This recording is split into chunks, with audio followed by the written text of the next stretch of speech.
life as a dad moves pretty fast. If you don't slow down and take a look around once in a while, you're going to miss it.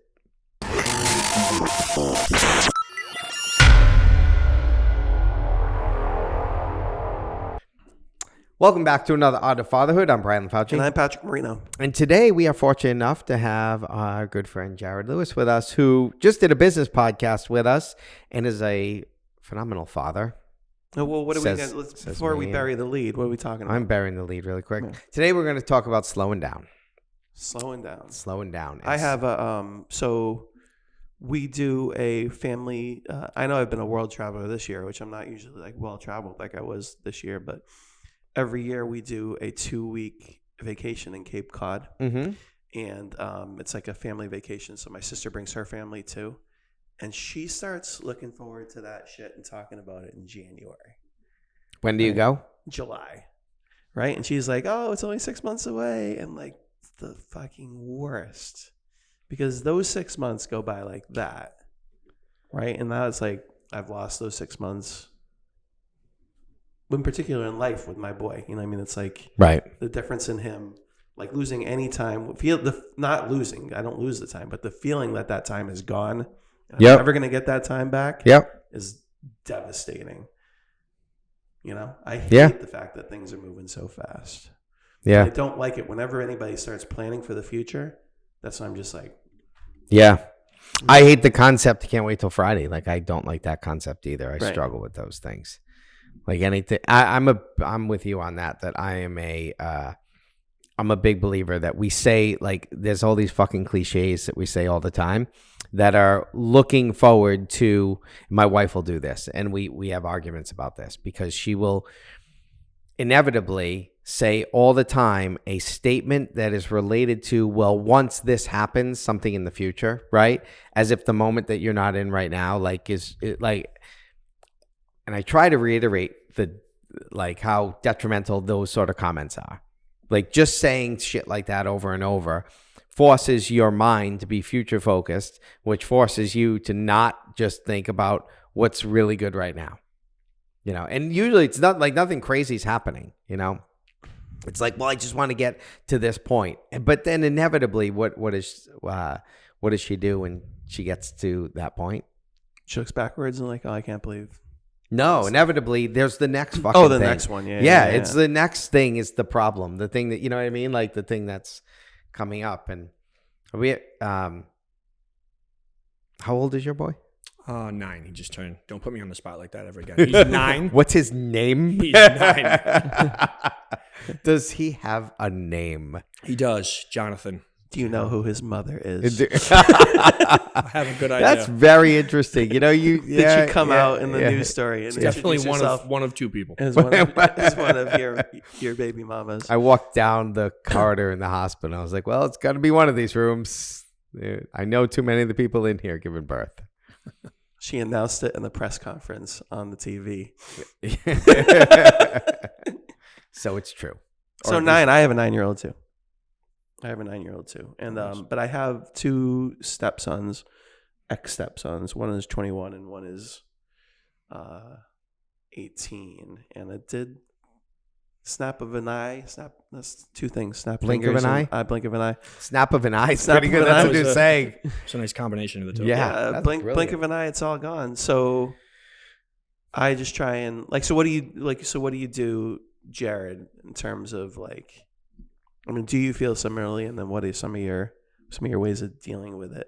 Yeah, well, I went through it a lot because we were, you know, when I first switched careers and got into real estate, you know, I told my wife, like, hey, what were you doing before? I was a barber for 18 years. Nice. Yep, because you look at me and you're just like, oh my God, what I could do with that. or do you look at Brian and say, oh my God, what I could do with that? Exactly. Yeah, you gotta. I mean, time management is like, you know, I knew we had to trade, you know, a lot of time. So there was, you know, John was just born at that time. So yeah, it does. You know, we tried to like leverage time the best. I had to sacrifice a lot of the time, and that was one of the biggest things that I was working towards. Was I wanted to have more of a set schedule to make sure that I was home more, spending more time at home.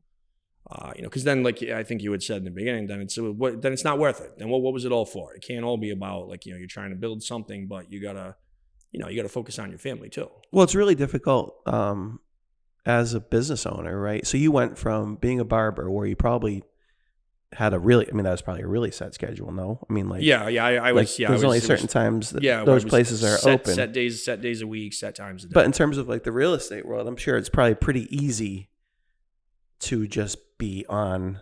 Oh, it was all the time. In the beginning, you don't set boundaries because you got to you got to take it all. You can't screen clients. You got to pretty much work with anybody. You're trying to build up a following. But now you've learned the power of no from our video that we recently released. That was the video I think that I had watched, start to finish.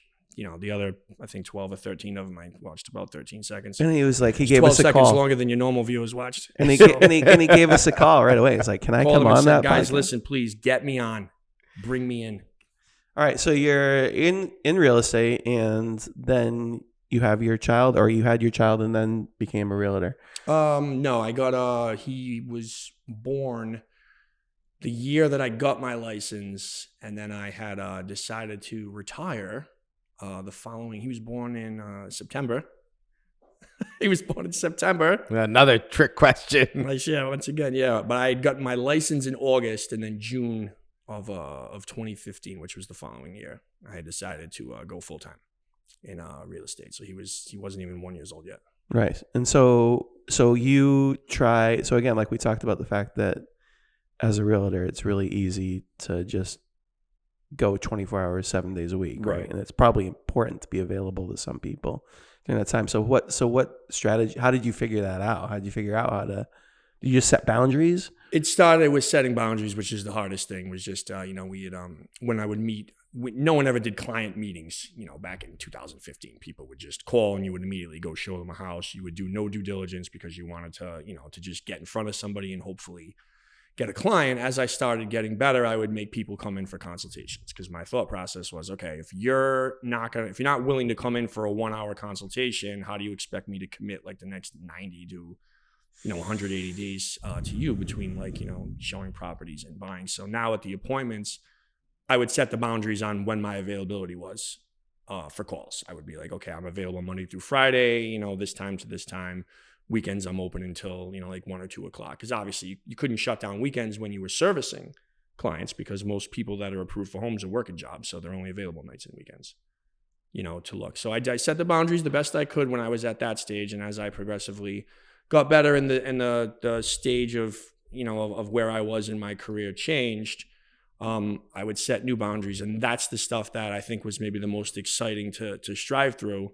And it's a tough change. And if you guys have gone through it, you're almost like, once you have that free time, you're almost guilting yourself. Like, I feel like, oh my God, I feel like I should be doing something for my business right now. I should be talking like I'm guilting myself to like, wow, I'm sitting here enjoying time, like, with my family, but I'm guilting myself in the back end. Like, oh, I could be doing something. So I think time blocking and boundary setting were the two biggest things. And now that I own the company and I don't do the servicing anymore, I only work a 4-day work week. So I'm home all weekends. I'm home, with my family. I do two short days a week. And it's totally different. You get to enjoy the stuff that, you missed kind of in the early years because like you said, it's gone. It's blink. It's done. Halfway to 8 at 9, they're halfway to 18 already. And they feel like a little kid, but they're, I mean, the good thing about this is one thing I'm noticing because I look back and I'll see the pictures of him when he was like really, really, really young, and you like think it's too bad that he's not that age again because it was so fun. But he's really fun right now. Yeah, and has like that been your experience too, where it's like you find something new about your child to really enjoy? Like I'm really finding his ability to communicate, his interests, like all the things. Like before it was just we were just hanging out and snuggling and stuff like that, but now it's like a little bit more active in terms of things he's involved in. I don't feel like I'm missing out the things that I miss about when he was younger. I feel like I'm enjoying more, and you've been through it more than we have because we've got the 9-year-old. I think the key to this, for our listeners kind of takeaway, right, is because everybody, the conceptual thing we're talking about here, everyone is not going to nod their head and be like, yeah, I get it. Makes sense. But we do a lot of work on the business end, and we use the concept of, and we did this in the growth series, using the concept of why to how and what, right? And I think that concept applies here, because the why is like, well, I want to slow down. It's the conceptual thought process that goes on, right? I want to slow down because it's going to go by fast, and I want to embrace these moments, and those are all great. We all agree with them, but I think where as parents we struggle and where we fail is in the how, in like what Jarrod just said about, okay, I changed my work structure, because that's a how, and that's a what that directly is addressing the need to slow down.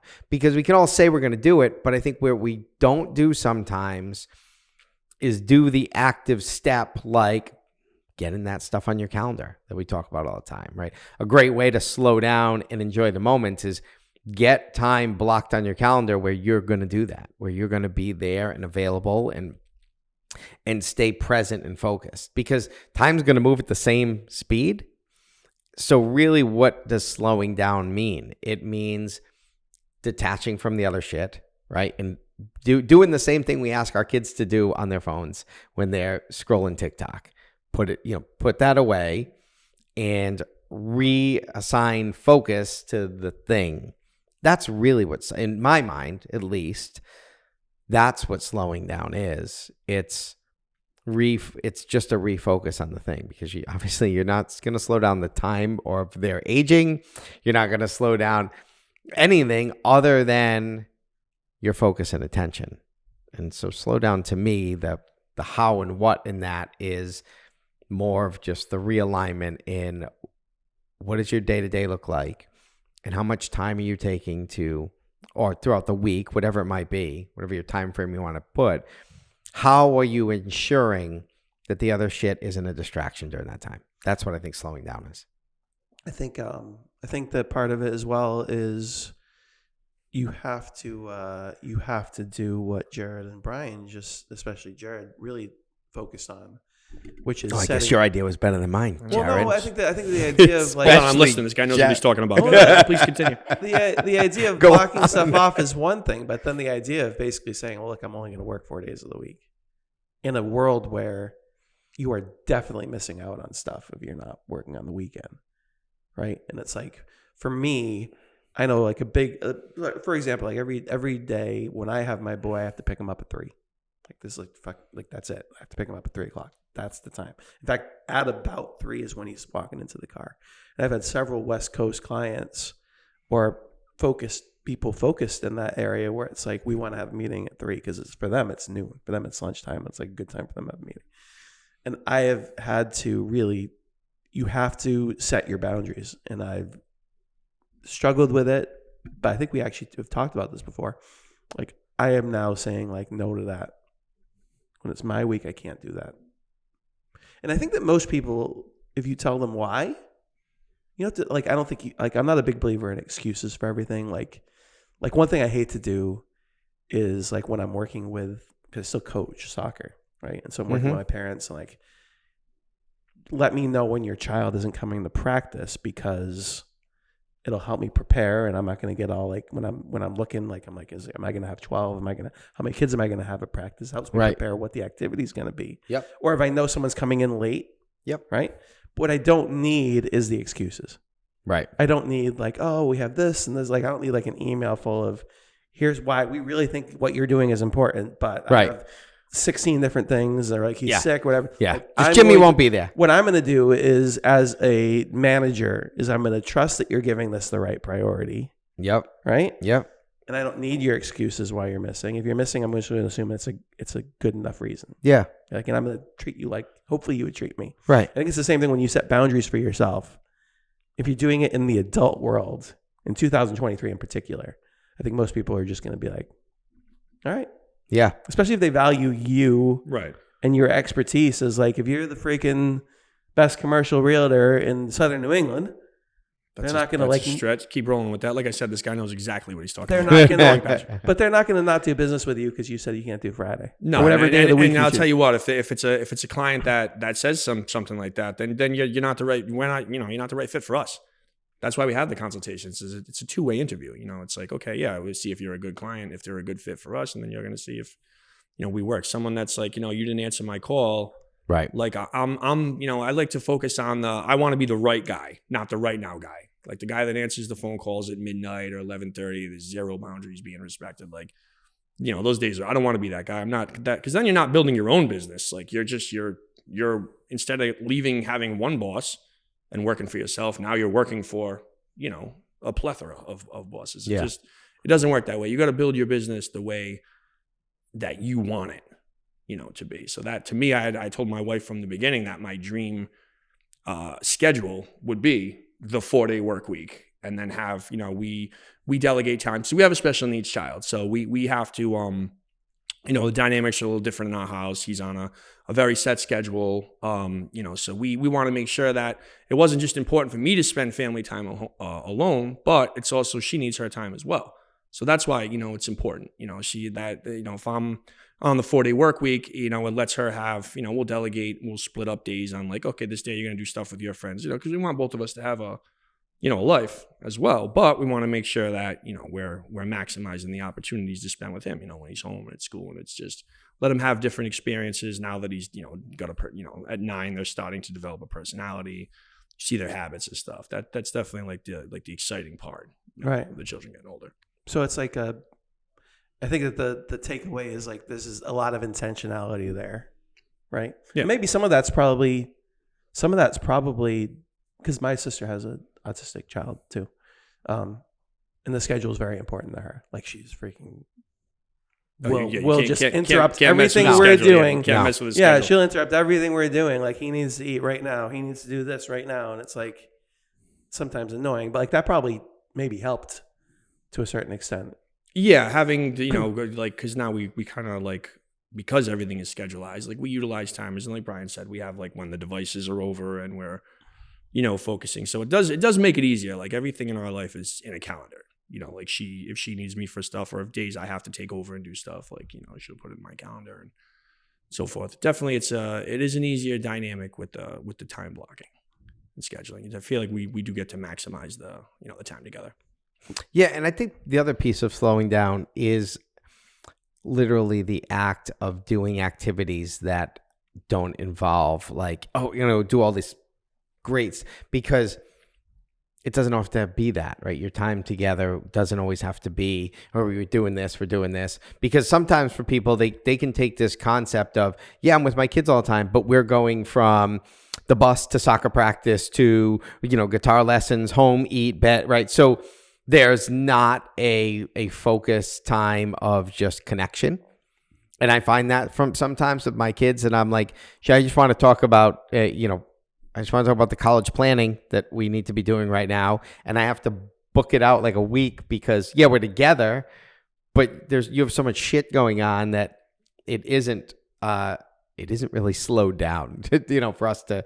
Activities can sometimes speed everything up. Yeah. And especially when you're always looking forward to the next one, the next one, the next one. And we live in a world where we're encouraged to have our kids do everything. Well, I think that try everything, experience everything, which can be a downfall, One of the things that I had to learn as a parent is that, especially right now, right? Like I don't live, and I think there's I don't know if it's a misconception. I don't know if you guys feel the same way, but like, it's like there's this conception that modern kids don't spend any time outside just hanging around the neighborhood like we did as kids. I don't know if that's 100% true, because like we have friends who live in neighborhoods where their kids are just running around during the day. I don't have that luxury. Like both my and my ex's homes are not in like neighborhoods. So it's really, we don't have that opportunity for them to like be doing anything. So it's really important for me to have him in activities, because like if he's not in an activity, he's on the couch. Right. You know what I mean? Right. So it's like, I really have this balance where it's like, I have to have him in something, because like as soon as he's not in anything, then it's just like, oh my God, you see what he's really up to. Yeah. Right. Which is like just freaking being mayhem. Nothing. Yeah, mayhem. No, nothing. No mayhem. Just pure sloth. Exactly. Just having 6 devices, right? He's got the TV, he's got the Switch and his phone, right? He's doing all 3 at the same time. He's got a box of Cheez-Its.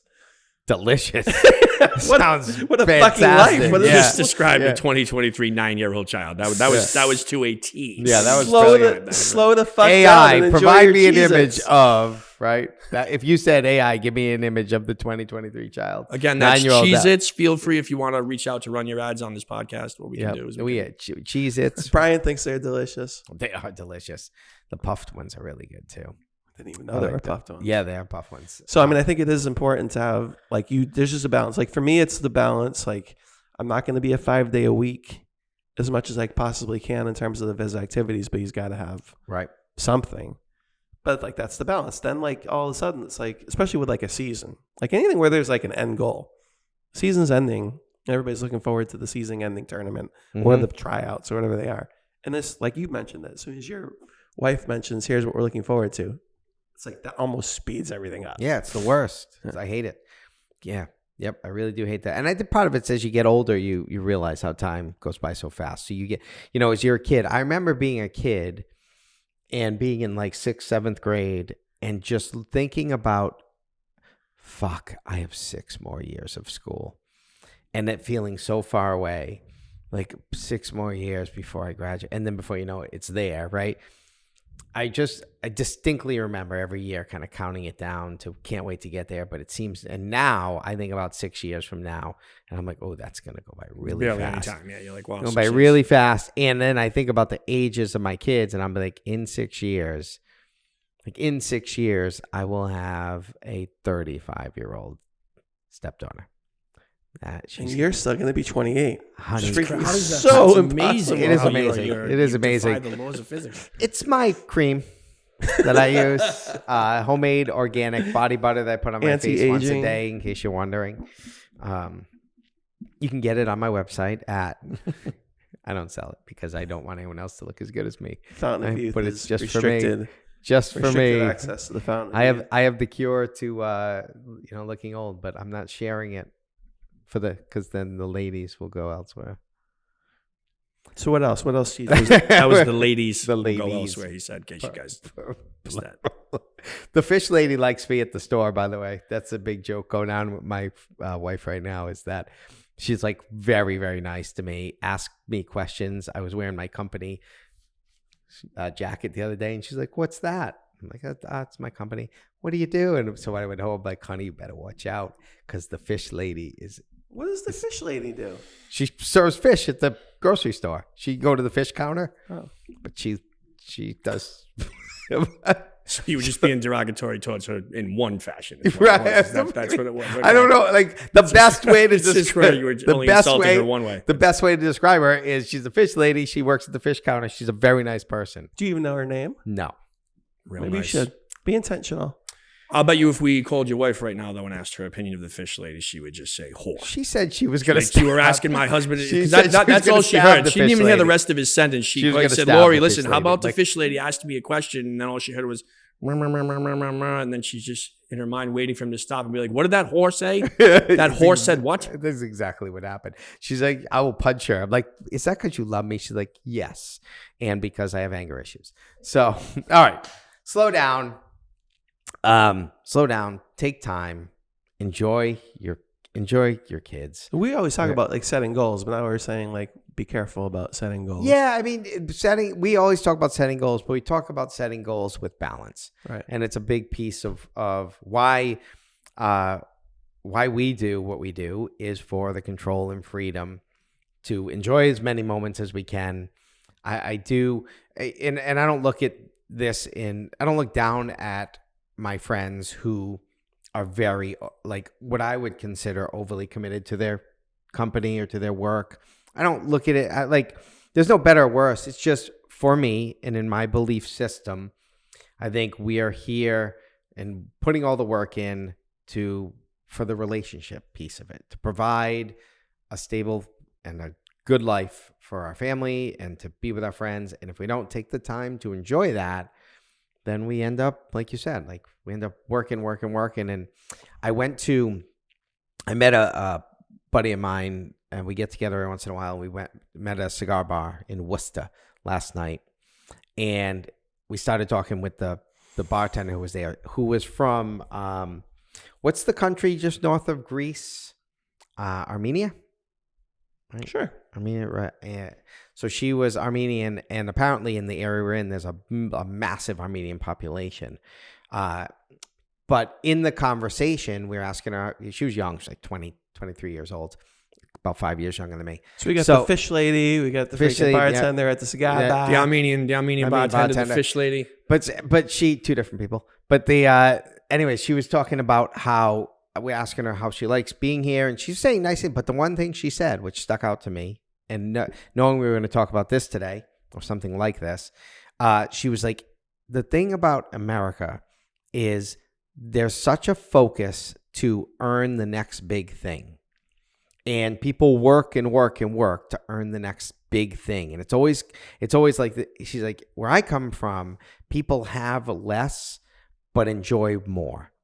And she went into that at length, and it was captivating to me because I believe that.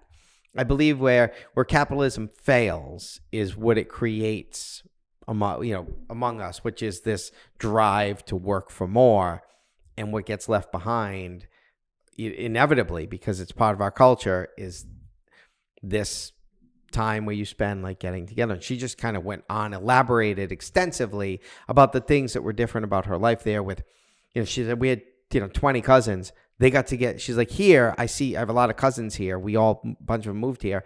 I'll see them, once a month. If we go out, we got to schedule it. There was community, and the community was the little town we lived in, and we saw each other every night. All the 20 cousins would be at the house almost every night. And that was, so I think there's a lot we can learn about other cultures that we don't do well in taking time to enjoy this stuff. So maybe the takeaway is you surround yourself, this is sort of like we've done here. Yeah. Right? You create your community. Because if you're in the wrong community with all these, even just from like I had the conversation with two dads about just the youth sports culture, which this is freaking what I did. I wasn't a barber. I was in the youth sports culture. Right. And so, just like the drive for that, which is like this whole, like, get onto the elite team. And then once you're on the elite team, get all this gear and go to the tournaments and like get into college, like all these things that you're gearing towards. And it's like, as soon as you go down that road, now you are losing all that. That's freaking, now it's like you're fast forward, accelerate, boom. Yeah. You know what I mean? Where it's like, if you get into like, if you sit back and like just enjoy your kid, right? It's, I always told my sports parents, like, it's like, like this, before you know it, these kids are going to be done. And you're going to be looking at your freaking husband, and you're going to be like, now what do we do with ourselves? Right? It's like, now we have exactly. Now we have to talk. You have to have a conversation. But like, if you can surround, have left. if you can surround yourself with like-minded people who are successful, and intelligent, and like, you don't want your kid to be like, I want my kid to be driven, and he's got big tastes, right? And I'm like, look, if you want these things, create something that people will value and go out and make it, and then you'll be able to do whatever you want. But part of whatever you want should be this. Yeah. Slow down, enjoy. Yeah. Because it should be like, that should be like one of the benefits of being successful. Yep. Is once you create your own schedule, now you can create your own schedule. Right. Like, you've created your own thing, and now it's just yours. Jarrod, would you like to leave us with anything on the fatherhood slow down issue before we wrap up for today? Let me think. Take your time. We got all day. I know. How long is the podcast? 6 hours. All right. I don't want to lose the people that only tuned in for 5 hours and 59 minutes. Yeah, I guess you really just got to step back and take a look at everything. I know it's a cliche to be like, it could all be over tomorrow, but it could be. So like you had said, if you're not enjoying the experiences that you're having now, and you're always just waiting for the next thing that's coming, or planning the next thing, you're gonna miss a lot of it. You're definitely gonna miss out on a lot of it. And then, like you said, eventually, if your kid's he's moved out of the house, and you roll over, you look at your wife, and you're like, "Fuck, this is it now. This is not my beautiful wife. This is not my beautiful home." This is, no, but for real, yeah, you gotta slow down. You gotta breathe it in, the air from the fish lady at the fish market. And, just take the advice of the next Armenian bartender you see serving drinks down at, what was the name of that place? It was This is a cigar bar in Worcester where it's basically just an excuse to smoke. Did it have like an outdoor area too? Like an indoor-outdoor area? no, just indoor. It was called. Can we do a fact check actually if Armenia is even near Greece? Does anybody have a It is. map? It's just on north there? of it. Shit. No, we did the map. So I would hate to not know because I'm actually Armenian. I was waiting to see where you were going with that before I busted that one out. But, Yeah. So we did we did this whole thing where she's like, guess where I'm from, and the guy I was with was really good with Eastern Europe, which I'm not good with. Like, you lose me, get past Italy, and I'm like, all right, there's a bunch of other stuff over there too. Like, I know Greece, and then I get lost. So, but he was rifling them off, and she's like, nope. So we actually brought up the map, and that's how I know that was there. Right next to North Macedonia. But that there's a cigar bar in Worcester that my friends. Michael's was the cigar bar in Worcester we would always used to go to when we would meet there. And we went to go, and they were closed permanently. Was that the big one where they just, like, I feel like sometimes cigar bars are just excuses to smoke anything. So it's like just freaking people lighting up cigarettes. It was just full of people smoking cigarettes. No, that's not what I experienced when I went. But maybe it was a different bar. Yeah. But anyways, good stuff. I think there's some real takeaways here. I think one of them is just the stuff that you guys both talked about a lot, which is planning. If you're planning, right? Which is, we already said, the planning itself kind of fast forwards everything. Planning time when you have just time with your kids and you like put it on the schedule, block it off is a big part of it. Right? Absolutely. Yep. And then just have the, there was another one and I forgot. I should have read it down. We're super intelligent. So we'll just have them rewatch. Just watch the video online. We could use the view. Things move really, really fast, and enjoy it, and plan it so that you're not losing that time. Take advantage of it. Make the best of it you can. Good stuff. Jarrod, thanks for being with us. Thanks for having me. I'm Brian LaFauci. Patrick Marino. Until next time. Thank you.